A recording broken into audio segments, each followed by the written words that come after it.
All right, we're gonna take a look here at a standard 6-inch rule. So this ruler is divided up into 6 inches. It's got mainly 4 edges we're gonna worry about. This top edge here is divided into eighths. You'll see an upside down 8 right there. If I can get it to focus here, let's see.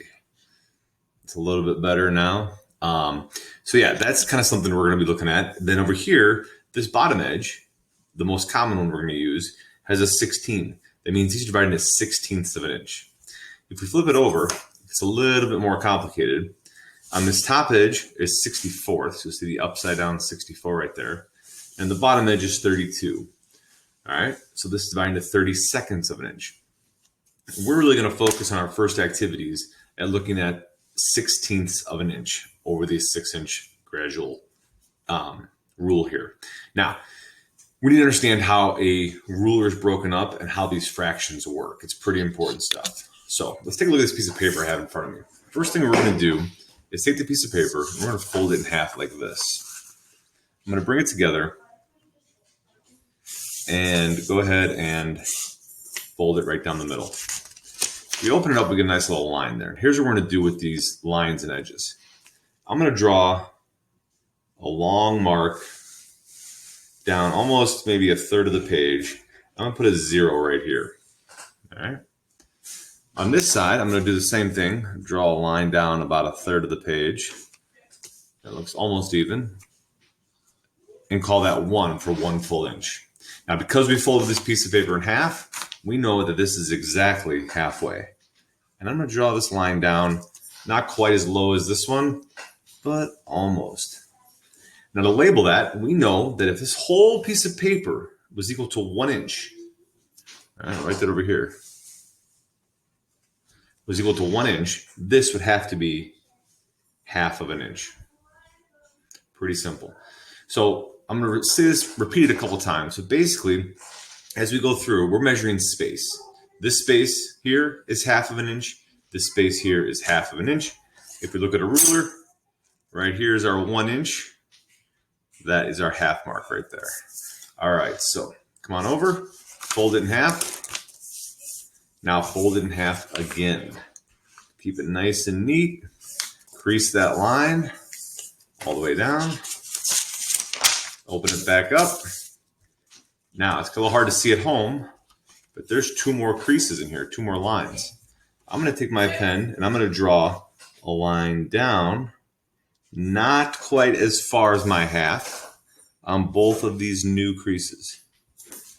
Those new creases now represent fourths. How do we know that? Because we have 1/4, 2, 3, 4. 4 parts of our paper here. So this becomes 1 divided by 4.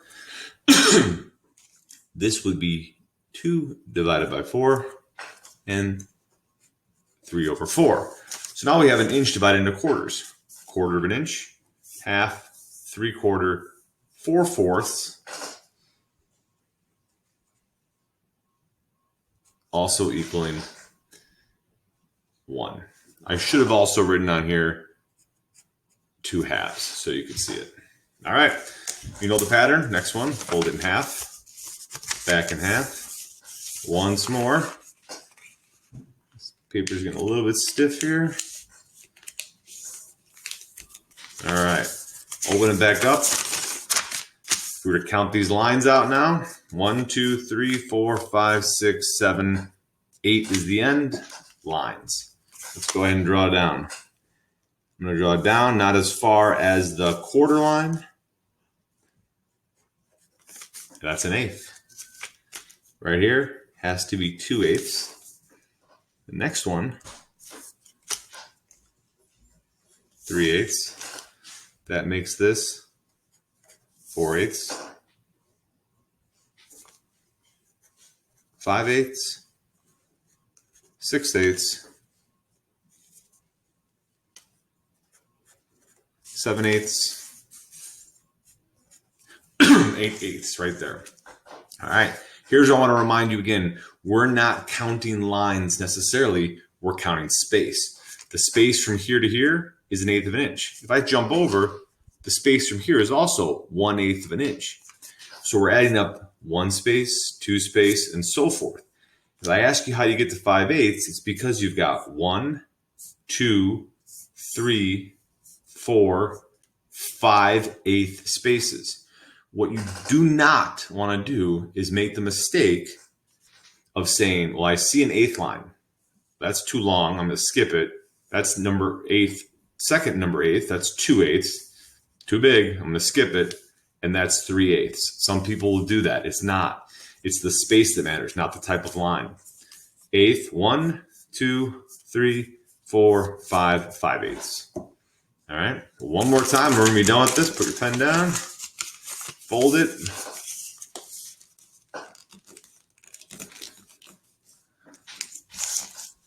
All right.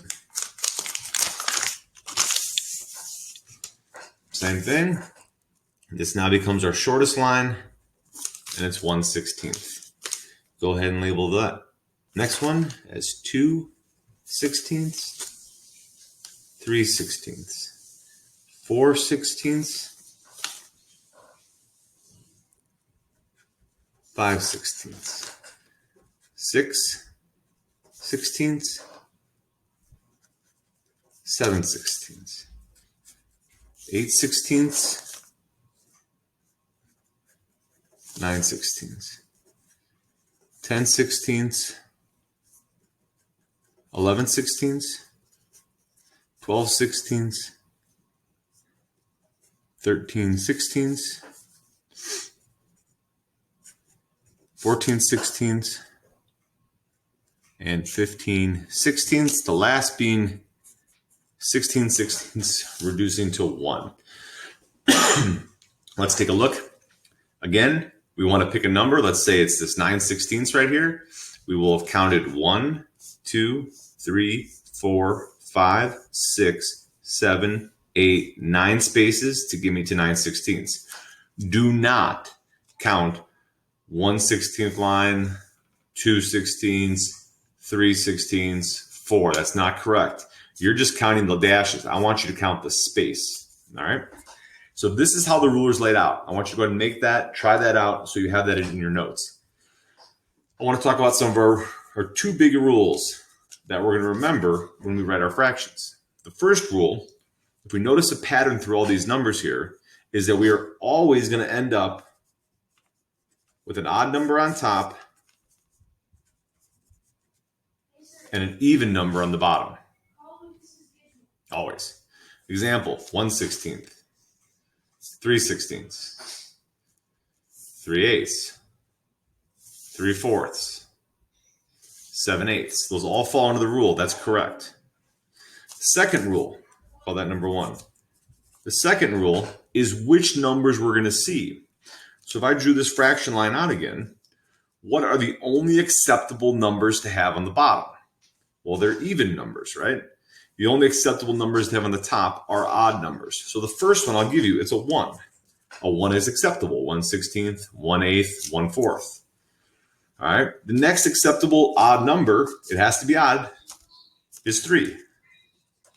After 3 comes 5,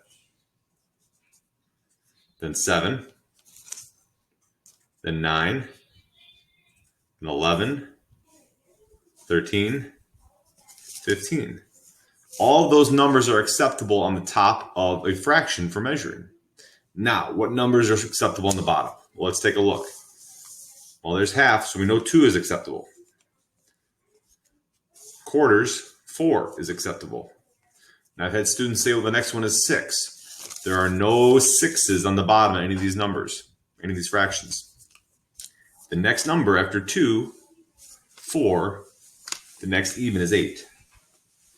After 8, what's left? 16. So if your answer doesn't fall somewhere in this rule, you've done it wrong. So you can have 7/16. You can have 15/16. You can have 5/8, 5/16. You can have 1/2, 1/8. You can have 3/8. You can't have 13/4. That would be an improper fraction. You have to fix that. You can't have 15/8. It doesn't work that way. So if you follow these 2 rules, chances are you're going to have everything correct just the way you want it. All right? Keep that in mind. That is how we build out our ruler. Thank you very much.